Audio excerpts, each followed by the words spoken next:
because you have spared the lives of our people who were delivered into your hand, and because the word of the prophet Jeremiah has come unto us, saying, This is what the Lord God Almighty, the God of Israel, says to all those carried into exile from Jerusalem to Babylon.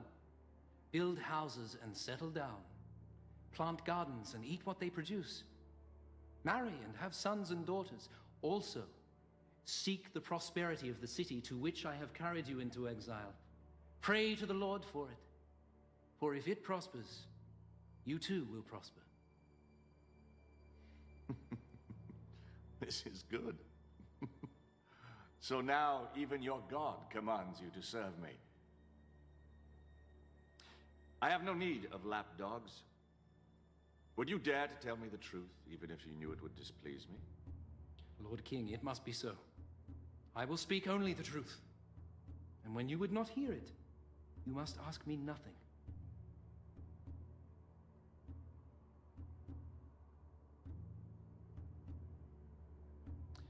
I pronounce them worthy. Have their names be written in the Book of the Wise.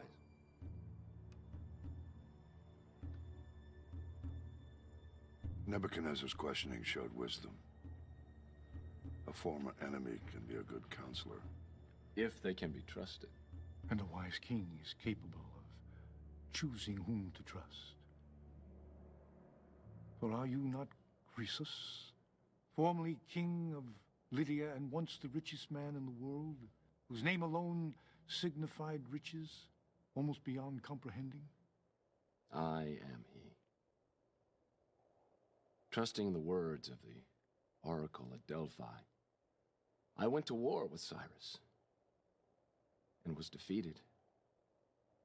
Cyrus pardoned me and my family. I am eternally grateful. Worthy counsel is rare indeed, as Nebuchadnezzar came to learn. At a time when his Babylonian counselors, his magi, sorcerers, diviners, magicians, and astrologers were unable to help him. No! What is it, my king? Summon my counselors. The enchanters, the sorcerers, or the astrologers? All of them!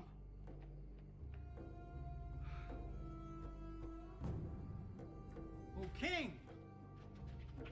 King, your wisest subjects have arrived. Command, and it is done. I've had a dream that troubles me. I need to know what it means. O king, tell your servants your dream and we will interpret it for you. No. What need I of wise men who are not wise, Astrologers who read nothing in the stars? Magicians who perform children's tricks? Sorcerers who divine nothing except what I tell them? No. It is enough for the king to dream his dreams. It is up to you to discern and interpret them. But, my lord, if only you would tell us your dream, we could interpret it as we have always done. Always! I know you're trying to gain time. Or trick me into revealing what I've seen. Either way, I'll have none of it. But there's no man on earth who can do what the king asks. No king ever asked such a thing before. Only the gods could know these things. And when we ask, they don't answer. Well, I suggest you try and get them to answer. Or beg that they endow you with the necessary skills to divine it on your own. For as I am king, I swear that when the sun rises, if my dream is not made known to me, along with its interpretation, you will all be made shorter by the height of your heads. You may withdraw. Now!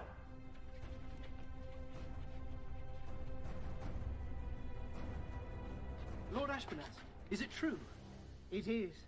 Why has the king issued such a harsh decree? Why don't you come along with me and ask him yourself?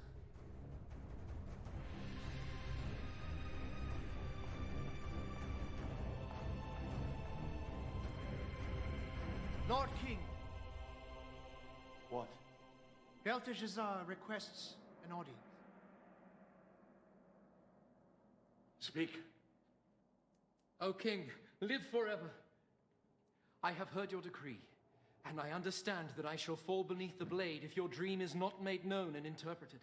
I ask only for more time, that I might withdraw for a while, my friends and I, to pray to our God, and see if he might not make the dream known to us.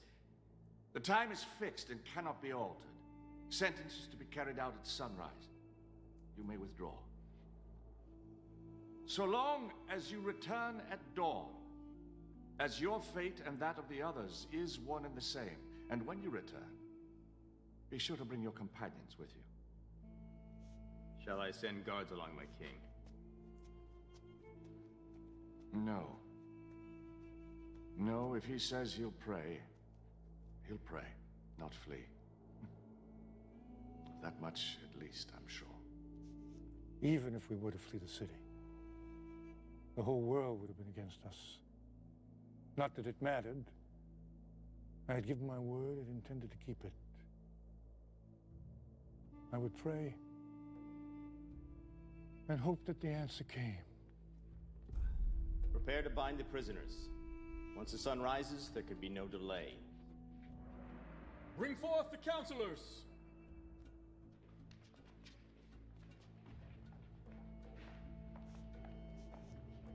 O king, live forever. O king, do not execute these men, I beg you. Belteshazzar, your death is upon you as well, unless you know my dream and can interpret it. I am. And I will. Praise be to the God of my fathers forever and ever. He gives wisdom to the wise and knowledge to the discerning. He reveals deep and hidden things and has made plain all that you have asked, for he has shown me the vision of the king. Then speak. As you lay upon your bed, O king, you looked, and there before you stood a large statue, awesome in its appearance. The head of the statue was made of pure gold, its chest and arms of silver, its belly and thighs of bronze, its legs of iron, its feet partly of iron and partly of baked clay. As you were watching, a rock was cut out, but not by human hands. It struck the statue on its feet of iron and clay and smashed them.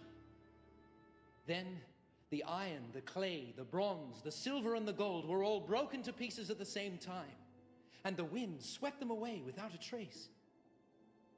But the rock that struck the statue became a mountain and filled the whole earth.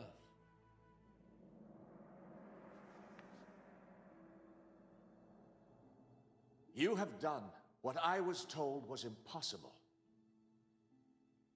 This mystery has been revealed to me not because I am wiser than other men, but because God wishes you to understand the meaning of your dream.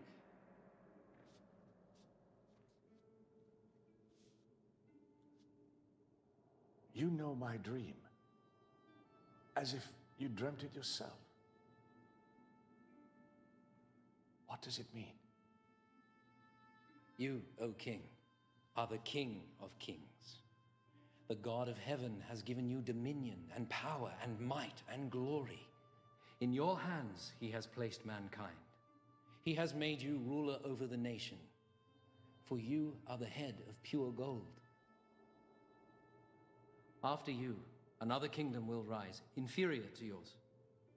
Next, a third kingdom, one of bronze, will rule over the whole earth.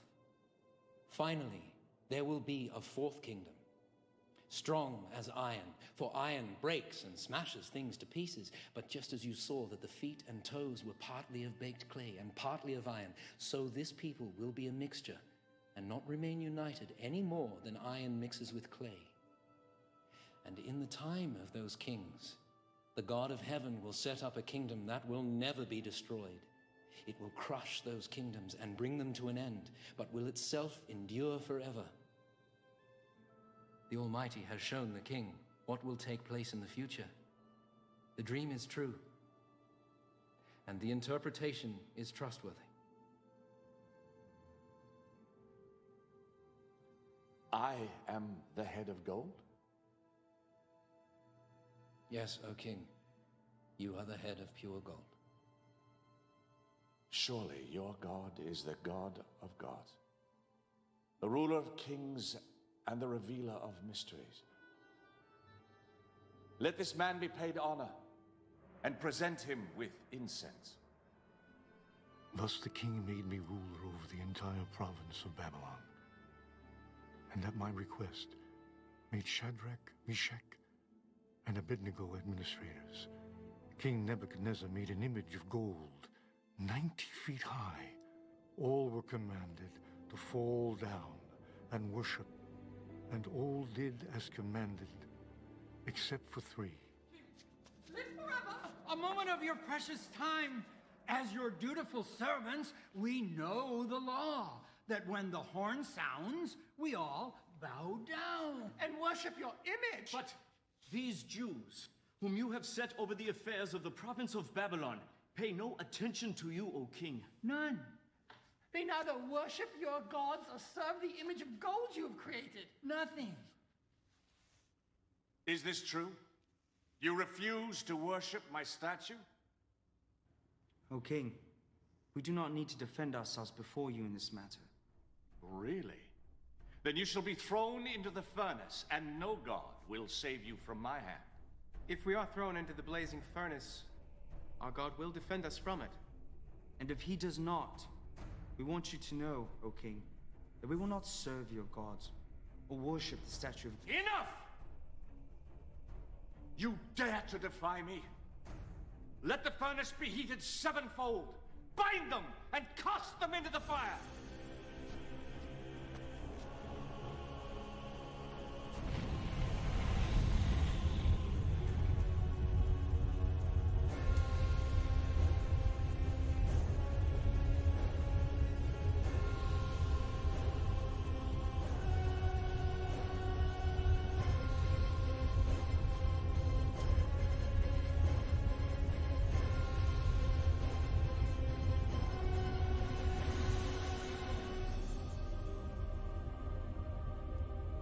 There were 3 thrown into the fire.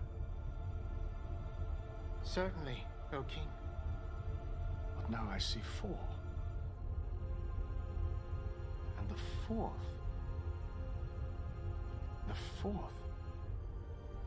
looks like an angel of the gods. The fire has not harmed your bodies. Not a hair is singed. Your robes, there's not even the smell of the fire on you.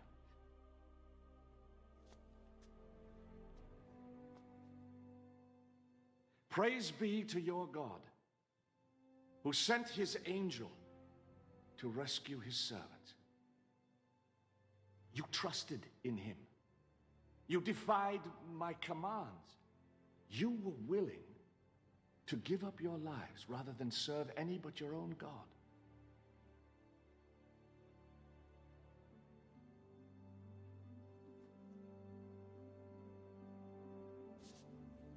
Therefore, I decree, any who speaks ill of the God of Shadrach, Meshach, Abednego will be cut into little pieces and his house turned to rubble.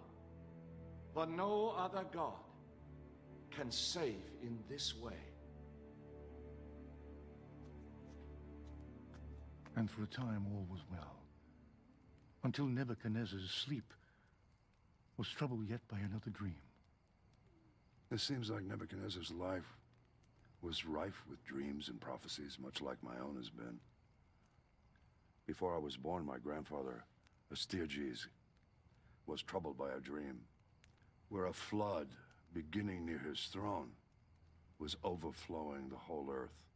When he went to his astrologers and his diviners for an interpretation, they told him that his grandson was destined to one day usurp him.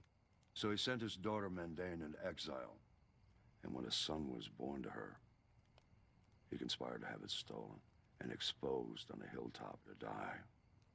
But a shepherd, whose wife had recently given birth to a stillborn child, persuaded her husband to trade her dead infant for the living, and the shepherd raised the boy as his own.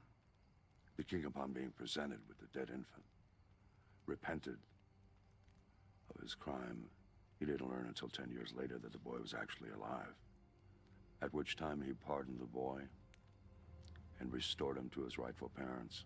And for a time, the matter was forgotten. Until one day, years later,